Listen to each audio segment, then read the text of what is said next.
I first saw her through 3 layers of reinforced glass and 1 layer of impossible fear. The research dome on Vega 9 had been built to withstand ion storms, micrometeor strikes, and the occasional temper tantrum of the planet's unusually volatile atmosphere. What it hadn't been built for were the echoes, those trembling pulses of soundless energy we had detected underground. The vibrations had become more frequent during the last week, like the slow beating of a heart buried deep beneath the surface. Our automated probes had insisted the seismic patterns were artificial, but no one really believed that until the moment we broke through the final crust layer. And she stepped out.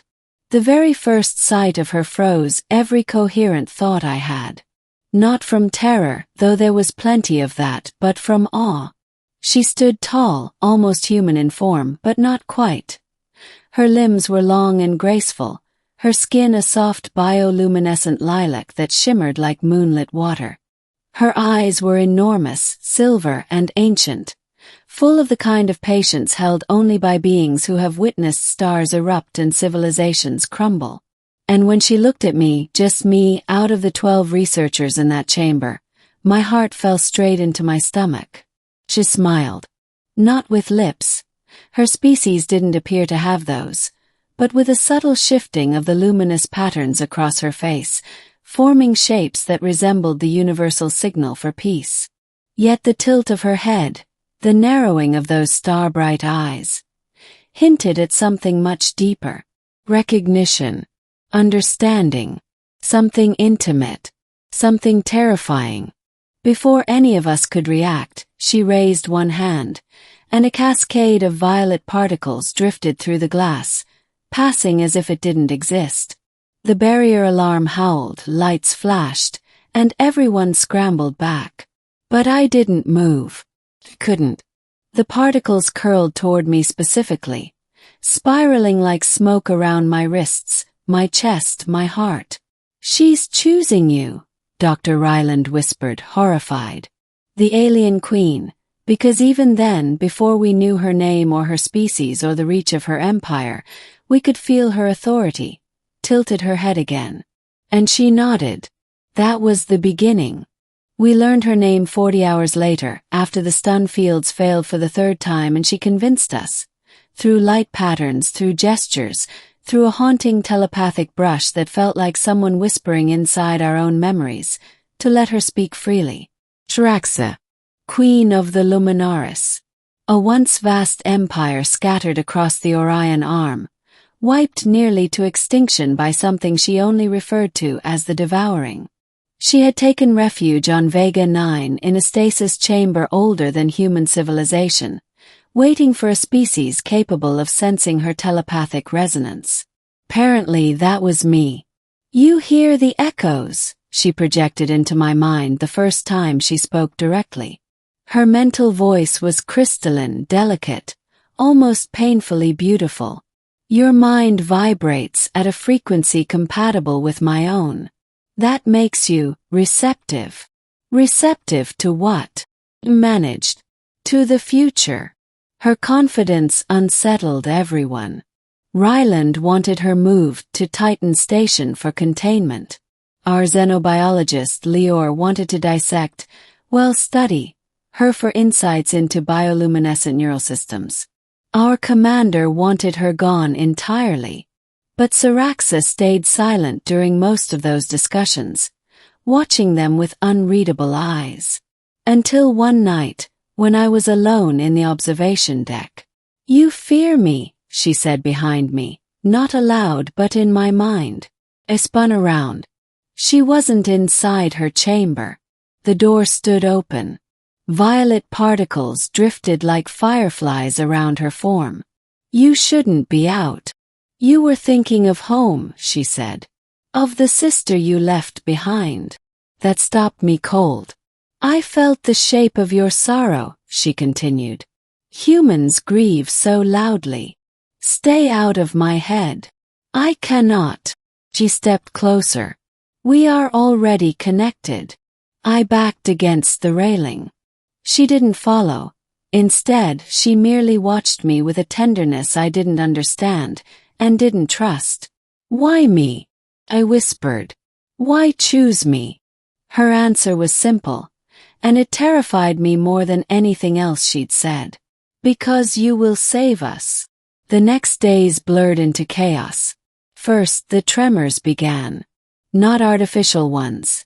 Real seismic quakes that shook our entire base. We thought the planet was destabilizing until Saraxa explained the truth.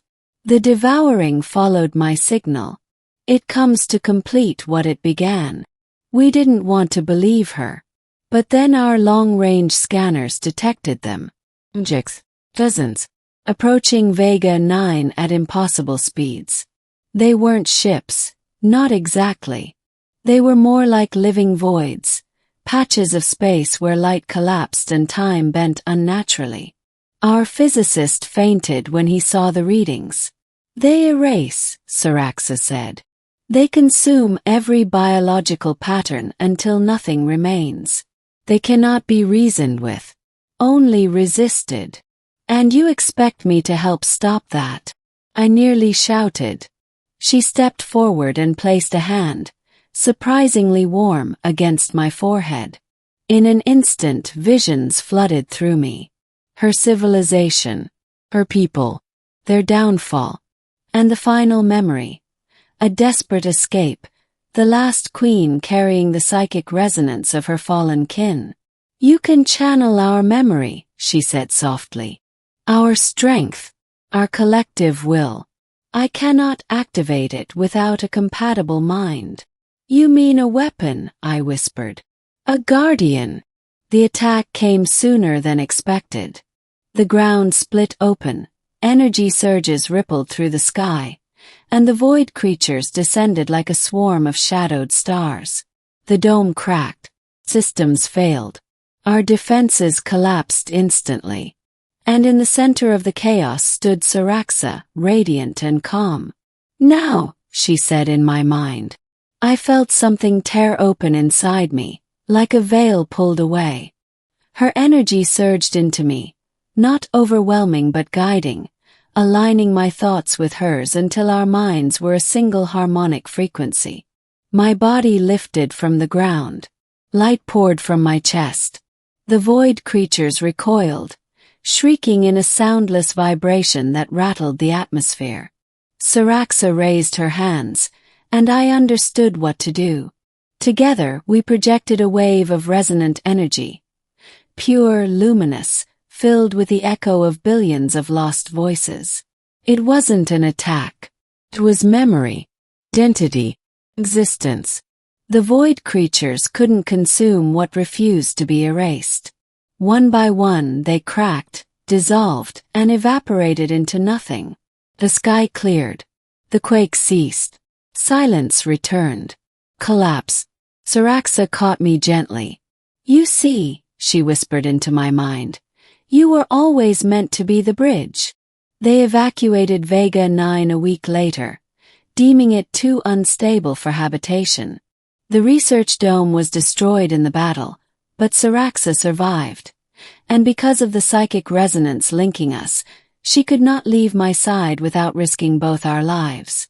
Humanity debated endlessly what to do with her. A threat.